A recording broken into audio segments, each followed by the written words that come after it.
Aristotle, Plato, and Socrates on virtue and human good. Introduction. Ethical and philosophical discussions are never simple and always ambiguous because it is hard to create one specific statement and apply it to all human thoughts and actions. The names Aristotle, Plato, and Socrates are usually related to a better understanding of the relationships between virtue, human good, and souls. Although these philosophers worked in the same epoch to demonstrate their passion for wisdom, and Plato was Socrates' student, all three shared different values and attitudes toward virtue, human good, and happiness. Socrates recognized the importance of asking questions, Plato wanted to underline the necessity of reason, and Aristotle understood virtue through good actions, moderation, and happiness. Virtue ethics helps focus on a person's development and growth as a dignified member of society with several positive qualities and beliefs. Aristotle's understanding of virtue and human good in his Nicomachean ethics will be explained as an activity of the soul and happiness, which partially satisfies Socrates' and Plato's vision of virtue as knowledge and wisdom. Understanding of virtue. The concept of virtue is complex and simple at the same time. On the one hand, a virtuous person is responsible for making moral good and achieving excellence in the chosen behavior.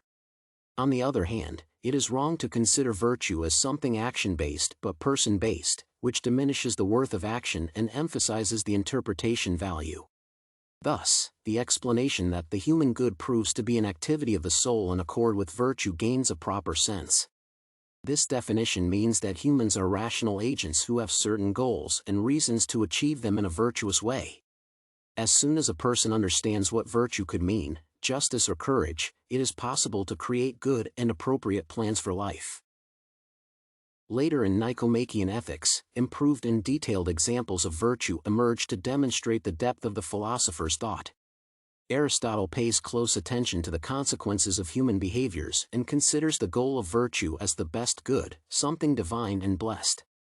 He believes that being pleased is a condition of the soul, and a person should find pleasure in what is done. However, it is necessary to understand that pleasant life is not a pursuit of happiness and pleasure but a combination of multiple internal and external factors. Understanding of human good. People cannot stop looking for the good in their lives and want to believe that their awareness of virtue will assist in achieving their goals and benefits.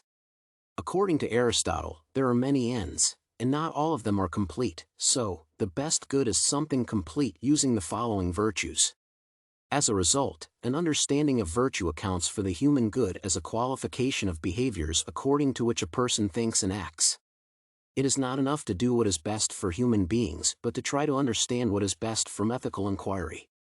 Virtue is necessary to determine human good because it is the possibility to learn and use this knowledge to achieve the best outcomes.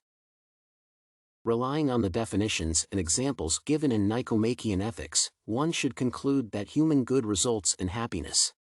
Happiness is complete and self-sufficient because it consists of rational choices and actions. People must identify themselves through their functions as human beings and members of society who act rationally and follow virtue. Thus, happiness, also known as eudaimonia, is the ultimate good and the end that individuals want for their own sake. Virtue, human good, and happiness are closely related to showing people the way to behave in different situations. Understanding of happiness.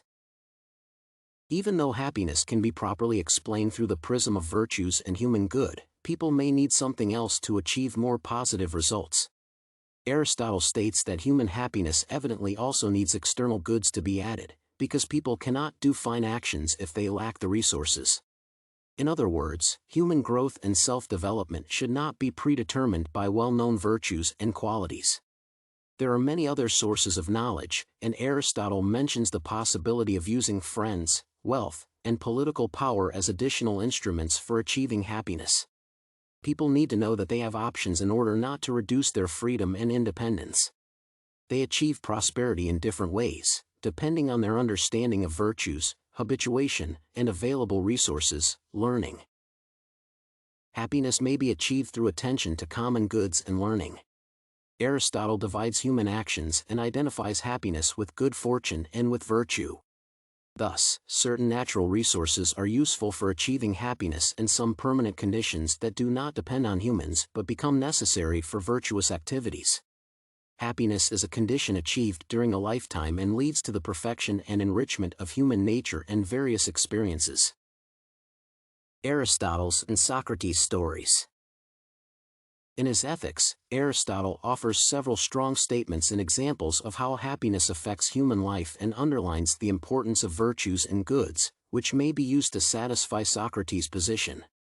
Meno by Plato is a powerful dialogue that reveals the opinion of Socrates about virtue and the observations of Meno. The participants of this conversation aim to find out if a person can acquire virtue by teaching or training and create a single definition. Virtue in Socrates' readings is usually identified with the knowledge to be more honor than true belief and to differ from true belief in being bound. Knowledge is an achievement, and each person is free to use different resources and methods and demonstrate different results. In Meno, virtue is never the same for all people, and it is normal to have several virtues. As well as Aristotle, Meno offers Socrates to consider justice or moderation or piety or bravery or wisdom as virtues in his intention to find one virtue. Each individual is unique, and virtue may also be specific for each situation. Therefore, Aristotle's understanding of happiness is a complete process that is taken by people independently and following their functions and virtues. Conclusion. The definition of virtue is necessary for understanding what makes people happy and satisfied with this life. Aristotle uses the already offered ideas of Socrates and Plato to strengthen his understanding of the human good and virtue and defines happiness as the ultimate good of action. Compared to the Socratic method of knowing the answers to all questions supported by Plato, who emphasizes reason, Aristotle's position to support moderation and action introduces more logic. The chosen philosophers agree that living a virtuous life is one of the strongest options for them to be happy and good.